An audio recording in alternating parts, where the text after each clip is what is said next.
ચલો નમસ્તે વિદ્યાર્થી મિત્રો, આજે આપણે સરસ મજાના ટોપિકની સાથે આપની સમક્ષ ઉપસ્થિત છીએ અને આજનો જે ટોપિક જે છે તે શું છે તો કે એકદમ મસ્ત ટોપિક છે અને તે કયો છે તો કે અંગ્રેજી શીખવાનું અહીંથી શરૂ કરવાનું જે છે તે આપણે જોઈએ કે અંગ્રેજી શરૂઆત કઈ રીતે કરવી. તો શરૂઆત કરતી વખતે જે પણ બાબતો આપણે ધ્યાનમાં રાખવાની છે તે સૌથી મહત્વની કઈ છે તેની આજે વિગતે ચર્ચા કરવાના છીએ અને એકદમ અપ ટુ ડેટ જે છે તે પહેલેથી છેલ્લે સુધી શીખવાનું છે. એકદમ સામાન્ય વાક્ય છે અને જે બેઝિક અંગ્રેજી માટે ખૂબ જ જરૂરી છે તેવી બાબતની ચર્ચા કરીએ. તો થઈ જાવ તૈયાર અને સરસ મજાનો ટોપિક છે તેને આજે માણવાનો છે. ચાલો, આ જોતાની સાથે જ આપણે ખ્યાલ આવી ગયો હશે કે શેનો ઉપયોગ કરવાનો છે તો એમ ઇઝ અને આર જે છે તેના વિશેની આપણે ડિટેલમાં માહિતી મેળવવાની છે. તો સૌથી પહેલી બાબતની વાત કરીએ તો what is am is N are. Am is અને આર જે છે તે શું છે તો કે એવી બાબત છે કે જેને આપણે હેલ્પિંગ વર્બ તરીકે ઓળખીએ છીએ અથવા તો કહીએ તો ટુ બીના રૂપ જે છે તે પણ કહી શકીએ છીએ. શું કે છે? બીનું વર્બ ફોર્મ વર્બ્સ છે તે. તો શું કીધું? Am is N are helping verbs, સહાયકારક ક્રિયાપદ છે. આ જે ક્રિયાપદ જે છે તે કઈ કઈ જગ્યાએ કેની રીતે ઉપયોગ થાય છે તે આમાં આપણે બધી એક સરસ મજાની રીતે માહિતી આપી છે. તો સૌ પ્રથમ ચર્ચા કરીએ તો શું કહે છે? They are mainly used to, કઈ જગ્યાએ તે ઉપયોગ થાય છે તો એક પછી એક જોઈએ આપણે. Describing a person or a thing, એક વસ્તુ અથવા વ્યક્તિ વિશેની માહિતી અથવા તો રજૂઆત કરવા માટે. આપણે કહીએ કે ભાઈ વ્યક્તિની માહિતી છે તો આપણે શું કહીશું કે ધીસ ઇઝ અ મેન. આ એક માણસ છે. તો ઇઝ જે છે તે આપણને આ માણસનું વર્ણન કરવામાં મદદરૂપ થાય છે. તો એવું કહી શકીએ શું કે છે? Describing a person or thing. પછી આ જગ્યાએ થિંગ્સની મેનની જગ્યાએ કદાચ આપણે કહીએ કે ફેન, બરાબર. તો આ પણ હોઈ શકે છે. કોઈ પણ બાબત છે, વ્યક્તિ અથવા વસ્તુ જે છે તેને રજૂ કરવું હોય ત્યારે આ ઇઝનો ઉપયોગ કરવામાં આવે છે, બરાબર. અથવા તો એમ ઇઝ અને આર ત્રણેયનો ઉપયોગ કરવામાં આવે છે. પછીની વાત કરીએ,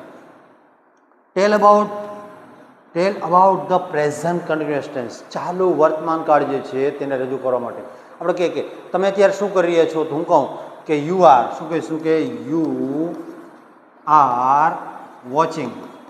શું you are watching Ashok Nakum. You are watching Ashok Nakum.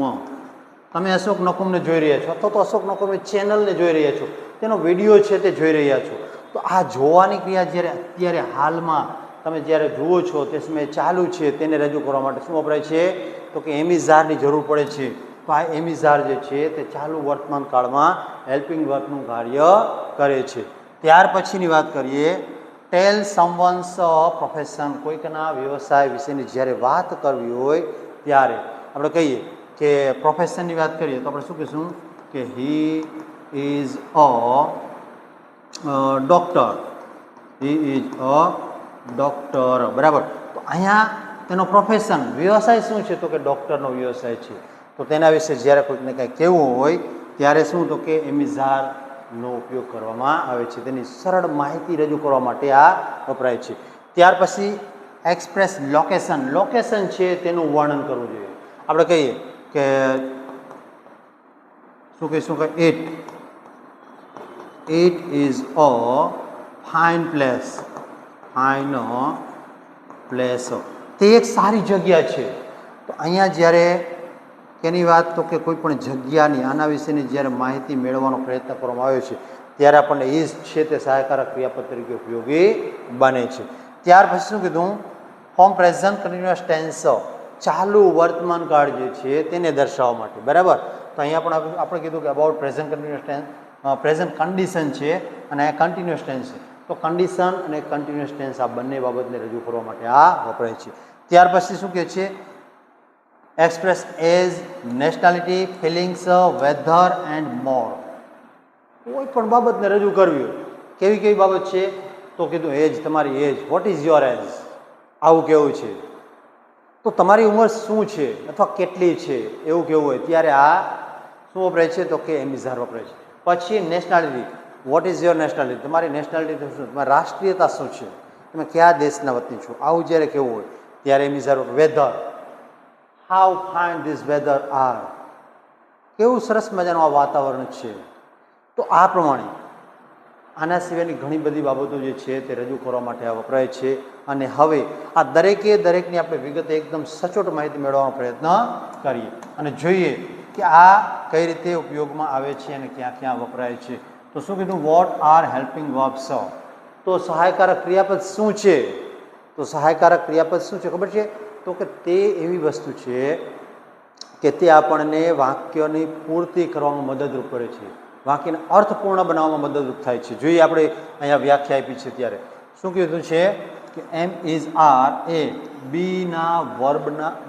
વર્બના present ટેન્સના રૂપ છે.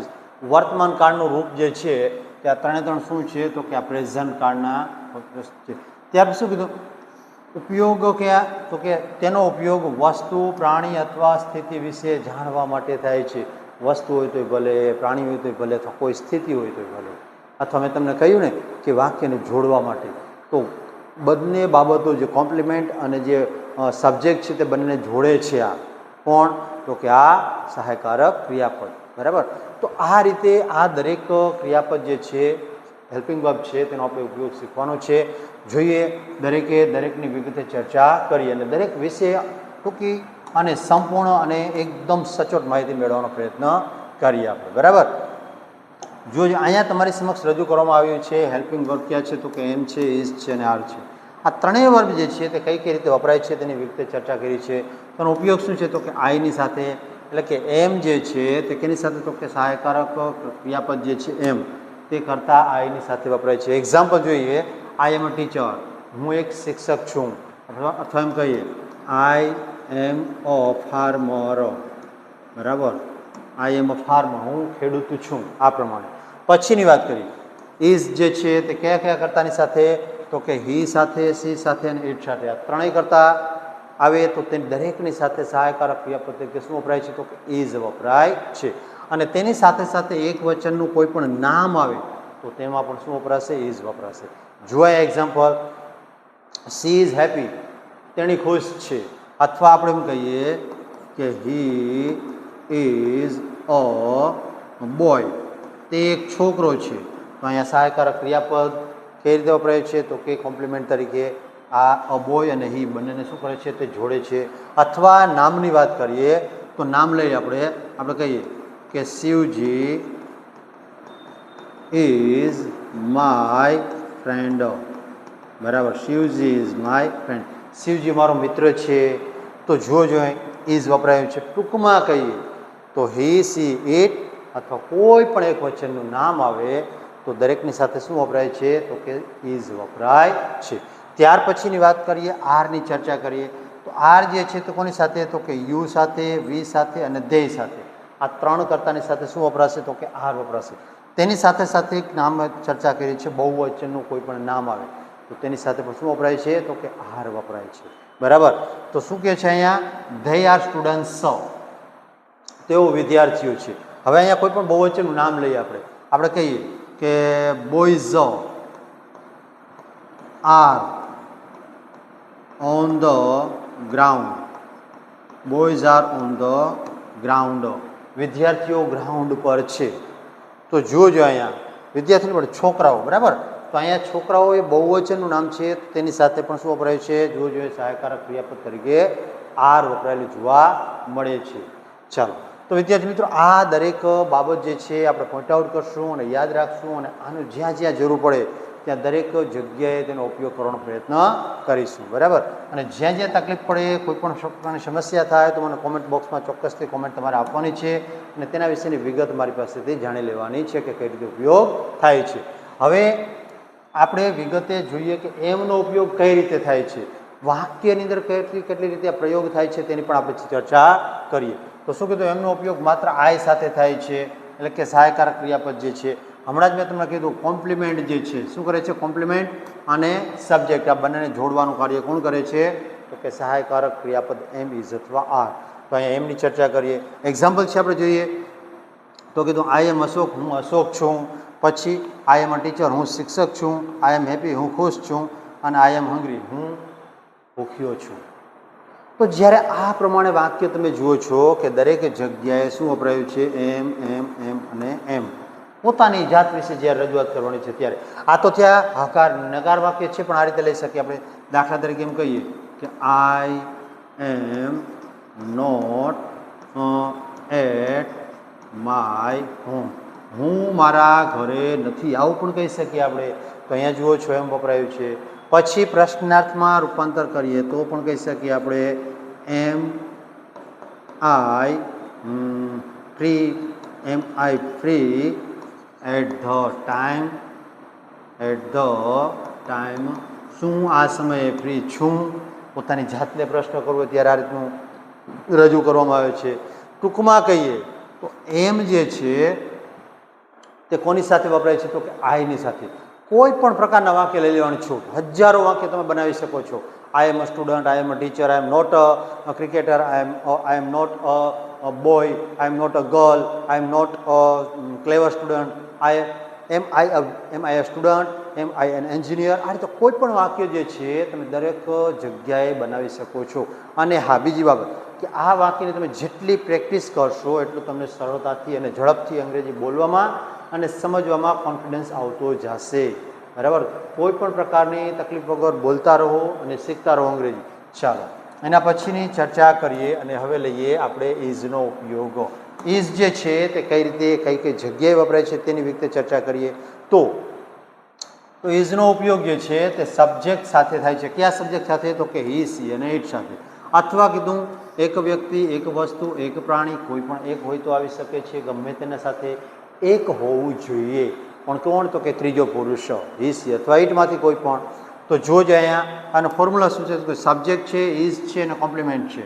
તો અહીંયા એક્ઝામ્પલની ચર્ચા કરીએ તો હી is a doctor, he is tall, he is my brother. તે મારો ભાઈ છે, તે ડૉક્ટર છે, તે અહીંયા શું કીધું તે ઊંચો છે, તે નીચો છે, તે જાડો છે, તે હોશિયાર છે. બરાબર, તેણી છે સુંદર છે, તેણી કદરૂપી છે. કોઈ પણ વાક્ય લઈ લેવાની છું તો દરેક જગ્યાએ શું આવે છે તો કે ઇઝ આવે છે. જોઈએ એક્ઝામ્પલ લઈએ એટલે ખ્યાલ આવે. આપણે કહીએ કે she is a beautiful girl. બરાબર, બ્યુટીફુલ ગર્લ, તેની સુંદર છોકરી છે. બરાબર, તેની જગ્યાએ આપણે હી વાપરીએ. He is a thin man, he is a thin boy લખ્યું મેનને. તે એક પાતળો છોકરો છે. તો જોજો અહીંયા હવે આ જ વાક્ય જે છે એમિઝ વાળા વાક્ય તેને નેગેટિવમાં કઈ રીતે રજૂ કરે છે તે પણ ચર્ચા કરી લઈએ. તો તેની ચર્ચા કરીએ તો આપણે કહીએ it is not a dog, તે કૂતરો નથી. બરાબર, આ જ વાક્ય છે અને પ્રશ્નાર્થ સ્વરૂપે રૂપાંતર કરવું હોય તો કઈ રીતે કરી શકીએ તો શું કહીશું આપણે is he a clever student, શું તે હોશિયાર વિદ્યાર્થી છે. આ રીતે પ્રશ્ન પૂછવો ત્યારે ટૂંકમાં કહીએ તો દરેક જગ્યાએ ઇઝ જે છે કોની સાથે વપરાય તો કે હી, સી અને ઇટ. આ દરેકની સાથે એવું સરસ મજાની રીતે એકદમ મસ્ત રીતે વપરાતું જોવા મળશે અને તમે એકદમ સરળતાથી અને સિમ્પલ રીતે તેનો ઉપયોગ પણ શીખી શકશો. જોઈ શકો છો કે કઈ રીતે વપરાય છે. બરાબર, તો ઇઝ કોની સાથે વપરાય હી, સી અને ઇટની સાથે. આ પ્રકારના વાક્ય છે તે બનાવો, તમારી જાતે ટ્રાય કરો અને જુઓ કેમ થાય છે. બરાબર, ચાલો નેક્સ્ટ ચર્ચા કરીએ તો એના પછીની વાત આવે છે શેની આવે છે તો કે આરની આવે છે. તો અહીંયા જુઓ જોઈએ આરનો ઉપયોગ શું છે તો કે આરના સાથે કયા કયા કરતા વપરાય તો કે યુ, વી અને દઈ. અને બીજું આવે છે બહુવચનનું નામ. કઈ તો કે યુ આવે છે, પછી પહેલો પુરુષ એક વચન, વી બીજો પુરુષ એક વચન પણ બહુવચન. પહેલો પુરુષ બહુવચન વી, બીજો પુરુષ એક વચન અને બહુવચન યુ અને ત્રીજો પુરુષ બહુવચન દે. આ દરેકની સાથે શું વપરાશે તો કે આર વપરાશે. બીજું કોઈ પણ બહુવચનનું નામ આવે, કોઈ પણ લઈ લેવાનું છું, વ્યક્તિ હોય, વસ્તુ હોય, પ્રાણી હોય, પક્ષી હોય, તો દરેકની સાથે શું વપરાશે તો કે આર વપરાશે. આ ખાસ યાદ રાખીશું આપણે. હવે જુઓ જો એના એક્ઝામ્પલ ફોર્મ્યુલા છે તેની ચર્ચા કરીએ તો સબ્જેક્ટ છે, પછી આર અને કોમ્પ્લિમેન્ટ. તો અહીંયા સબ્જેક્ટની સાથે શું જોડાયેલું જોવા મળશે તમને તો કે આર જોડાયેલું જોવા મળશે. એક્ઝામ્પલની વાત કરીએ યુ આર માય ફ્રેન્ડ, તમે મારા મિત્ર છો. બરાબર, યુ આર ઇન્ટેલિજન્ટ, તમે હોશિયાર છો. યુ આર વેલકમ, તમે આવકારીએ છો. તો અહીંયા જોજો દરેકની સાથે યુ બધામાં એક જ કરતા લઈને બનાવ્યું છે, પણ તેની સાથે વાપરેલું સહાયકારક ક્રિયાપદ એટલે કે હેલ્પિંગ વર્બ શું છે તો કે આર છે. તો હવે દરેક વિશે એકાદ એક્ઝામ્પલ લઈને જોઈએ કે કઈ રીતે તે બને છે. ચાલો આપણે વીની ચર્ચા કરીએ તો શું કીધું કે વી આર એટ મોરબી, અમે મોરબી છીએ, બરાબર, અમે મોરબી છીએ. પછી કહીએ કે they are in the river, તેઓ નદીમાં છે, નાહી રહ્યા છે. They are in the river, તેઓ નદીની અંદર છે, બરાબર. તો ધેયનો ઉપયોગ છે. પછી માની લો કે કોઈ બહુવચનની ચર્ચા કરીએ તો શું કહીશું આપણે? ફાર્મર્સ. જો ફાર્મર ર નથી, ફાર્મર્સ છે, તો ફાર્મર્સ બહુવચન થઈ જાય છે, તેની સાથે શું વાપરીશું આપણે? Are. Farmers are at their farm, at their farm. Farmers are at their farm, ખેડૂતો છે તેના ખેતર પર છે. તો જુઓ જોઈએ કે જ્યારે કોઈ પણ બહુવચનનું નામ આવે છે, અથવા ધેય આવે છે, અથવા વી આવે છે, અથવા અહીંયા 3 જગ્યાએ આપણે જોયું કે શું આવે છે, તો કે યુ, તો દરેકની જગ્યાએ સહાયકારક ક્રિયાપદ શું વપરાય છે, તો કે આર વપરાતું જોવા મળે છે, બરાબર. તો આ રીતે તમે 3 કર્તાની ચર્ચા કરો છો, અથવા તો 3 સહાયકારક ક્રિયાપદની વાત કરો છો, ત્યારે એમ ક્યાં વપરાય, ઇઝ ક્યાં વપરાય અને આર ક્યાં વપરાય, આ સંપૂર્ણ વિગત આપણે જોઈ લીધી. હવે આ પ્રકારના વાક્ય છે તમે જાતે બનાવો અને તમારી અનુકૂળતા પ્રમાણે આનો શું કરશો, તો કે અભ્યાસ કરશો, તો આ વાક્ય છે તે સરળતાથી આવડી જશે અને એકદમ ઝડપથી તમને સમજાવવા માંડશે, બરાબર. હવે બીજી બાબત છે તો પ્રેઝન્ટ કન્ટિન્યુઅસ ટેન્સ છે તેની અંદર કઈ રીતે વપરાય છે તે. હમણાં જ મેં તમને કહ્યું કે તમે અત્યારે શું જોઈ રહ્યા છો? વિડીયો જોઈ રહ્યા છો, અશોક નકોરનો વિડીયો જોઈ રહ્યા છો. તો આ રીતે જ્યારે ચાલુ કાળની વાત આવે છે ત્યારે તેની અંદર સૌથી મહત્વની વસ્તુ શું, તો કે એમિઝારની સાથે વર્બ પ્લસ આઈએનજી આવેલું જોવા મળશે તમને. આની સાથે સબ્જેક્ટ તો હશે જ, પણ સબ્જેક્ટ પછી એમિઝાર જે તે સબ્જેક્ટને ધ્યાનમાં રાખીને અને ત્યાર પછી વર્બ આઈએનજી એટલે કે ક્રિયાપદનું આઈએનજી વાળું રૂપ જ આપણે લઈશું. જુઓ જોઈએ, I am reading, he is sleeping, she is cooking, we are playing, they are studying. જોજો બધા અત્યારે જ કંઈક ને કંઈક કાર્ય કરી રહ્યા છે. તો આ પ્રમાણે જ્યારે રજૂઆત કરવાની છે ચાલુ કાળની, તો ત્યારે પણ એમિઝારનો ઉપયોગ જુઓ. તમે દનાયસે કરવો પડશે. ચાલુ કાળને દર્શાવવા માટે શું કરવું પડે છે, તો કે એમિઝાર જે છે તે ફરજિયાત વાપરવું પડે છે. જોજો મિત્રો, સમજાય છે? તો અહીંયા ચાલુ વર્તમાન કાળની વાત આવે ત્યારે પણ શું થશે, તો કે એમિઝાર વપરાશે. ચાલો, તો આ છે આપણા એમિઝારની ચર્ચા. અને હવે નેગેટિવ સેન્ટેન્સ જે છે આપણે અગાઉ ચર્ચા કરી ગયા તે પાછા રિપીટ કરીએ. તેની અંદર તો કે નેગેટિવ સેન્ટેન્સ જે છે તે ચાલુ વર્તમાન કાળની અંદર. તો જુઓ, આઈ એમ નોટ બિઝી. અહીંયા તમને આ જગ્યાએ શું જોવા મળશે, તો કે નોટ જોવા મળશે. કોમ્પ્લિમેન્ટની અંદર વર્બ આઈએનજી અથવા કોઈ પણ અન્ય શબ્દ પણ હાજર હોઈ શકે છે. જોજો અહીંયા, હી ઇઝ નોટ લેઝી, તે આળસુ નથી. પછી સી ઇઝ નોટ એંગ્રી, તેણી ગુસ્સે નથી. ઇટ ઇઝ નોટ હોટ, તે ગરમ નથી. પછી શું કહે છે, વી આર નોટ રેડી, અમે તૈયાર નથી, જુવાર છે, રાહ જો થોડી. પછી they are not at home, તેઓ અત્યારે ઘરે નથી. પછી યુ આર નોટ લેટ, તમે મોડા નથી. તો જ્યારે નેગેટિવ સેન્ટેન્સ છે ત્યારે તમે જુઓ છો કે ચાલુ કાળ અથવા તો કોઈ પણ કાળની અંદર આ જ પ્રમાણે વપરાય, બરાબર. અહીંયા તમને સિમ્પલ કોમ્પ્લિમેન્ટવાળા વાક્ય આપીએ છીએ તો જોઈ શકો છો. અને એ જ પ્રમાણે માની લો કે કોઈ ચાલુ કાળનું છે એટલે કે પ્રેઝન્ટ કન્ટિન્યુઅસ ટેન્સનું છે તો વાક્ય આ રીતે બને. આપણે કહીએ કે I am not speaking, I am not speaking Tamil, બરાબર. I am not speaking Tamil, હું તમિલ નથી બોલતો, મને નથી આવડતું. આ પ્રમાણે તો અહીંયા પણ તમે જુઓ છો કે કઈ રીતે નેગેટિવ સેન્ટેન્સની સાથે સહાયકારક ક્રિયાપદ તરીકે એમ વપરાયેલું જોવા મળે છે, બરાબર. હવે ત્યાર પછીના વાક્યની ચર્ચા કરીએ અને તે જોઈએ તો ક્યાં છે, તો કે ઇન્ટરોગેટિવ સેન્ટેન્સીસ. ઇન્ટરોગેટિવ સેન્ટેન્સ છે તેની અંદર માત્ર એક જ તફાવત છે. શું, તો કે હેલ્પિંગ વર્બ જે છે તે સબ્જેક્ટના સ્થાન ઉપર આવી જશે અને સબ્જેક્ટ છે તે હેલ્પિંગ વર્બના સ્થાન ઉપર. ટૂંકમાં બંનેને શું કરશે, ઇન્ટરચેન્જ કરી નાખે. અથવા કે તો ઉલટ પ્રશ્ન છે એવું કહી શકીએ આપણે. જો એમિઝાર છે આગળ આવી જાય છે, સબ્જેક્ટ બીજા સ્થાને અને કોમ્પ્લિમેન્ટ જે છે તે પાછળ જતું રહે છે. જોજો, એમ આઈ રાઈટ, શું સાચો છું, આ પ્રમાણે. પછી ઇઝ હી યોર ફ્રેન્ડ, શું તે તારો મિત્ર છે. પછી ઇઝ સી ઓર ટીચર, શું તેણી એક શિક્ષિકા છે. પછી કહે છે ઇઝ ઇટ રેનિંગ, શું વરસાદ આવી રહ્યો છે, આ પ્રમાણે. પછી આર યુ હેપી, તમે ખુશ છો? આર ધે સ્ટુડન્ટ્સ, શું તેઓ વિદ્યાર્થીઓ છે? પછી આર વી રેડી, શું આપણે તૈયાર છીએ અથવા અમે તૈયાર છીએ? તો જોજો વિદ્યાર્થી મિત્રો કઈ રીતે આ જે વાક્યની અંદર ઇન્ટ્રોગેટિવ બનાવતી વખતે માત્ર ફેરફાર તમે જુઓ છો તો કઈ જગ્યાએ, તો કે આ જગ્યાએ જોવા મળે છે. બરાબર, ક્યાં? તો કે આટલી જ જગ્યાએ. એમિઝાર જે છે તે ક્યાં આવી જાય છે? તો કે પહેલા સ્થાને, અને કર્તા એટલે કે ઓબ્જેક્ટ સબ્જેક્ટ જે છે તે બીજા સ્થાને જરૂરી છે. બાકી કોમ્પ્લિમેન્ટમાં કોઈ પ્રકારનો કાંઈ ફેરફાર થતો નથી. બરાબર, તો વિદ્યાર્થી મિત્રો જુઓ જોઈએ કઈ રીતે બને છે, કઈ રીતે ધ્યાનમાં લેવાનું છે તે ખાસ જોતા રહેશો. હવે અહીંયા તમારા માટે બે વાક્ય આપું છું, તમારે મને કોમેન્ટ બોક્સમાં તેનું શું કરવાનું છે?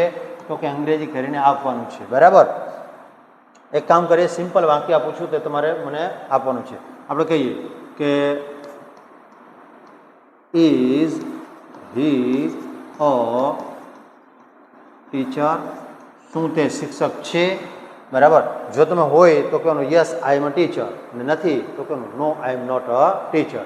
તો અહીંયા તમારે શું કરવાનું છે? હકાર અથવા નકારમાં પ્રશ્નનો જવાબ આપવાનો છે. બીજું વાક્ય આપું છું તમને, જેનું તમારે શું રૂપાંતર કરવાનું છે? નેગેટિવ અને ઇન્ટ્રોગેટિવ. આપણે કહીએ કે ગૌરી ઇઝ મેકિંગ ચપાતી, ગૌરી રસોઈ બનાવી રહી છે. આ વાક્ય જે તમને આપ્યું છે તેનું તમારે શું કરવાનું છે? કાં તો નેગેટિવ અથવા તો ઇન્ટ્રોગેટિવ, પ્રશ્નાર્થ અથવા નકાર વાક્યમાં રૂપાંતર કરી અને મને કોમેન્ટ બોક્સની અંદર આપવાનું છે. તો આ છે આજનો આપણો હોમવર્ક. ચાલો, વિડીયો કેવો લાગ્યો તે ચોક્કસથી મને કોમેન્ટ બોક્સમાં જણાવશો, અને જો પસંદ આવે તો તમારા મિત્રોની સાથે લાઇક અને શેર કરવાનું ભૂલશો નહીં. ઓકે.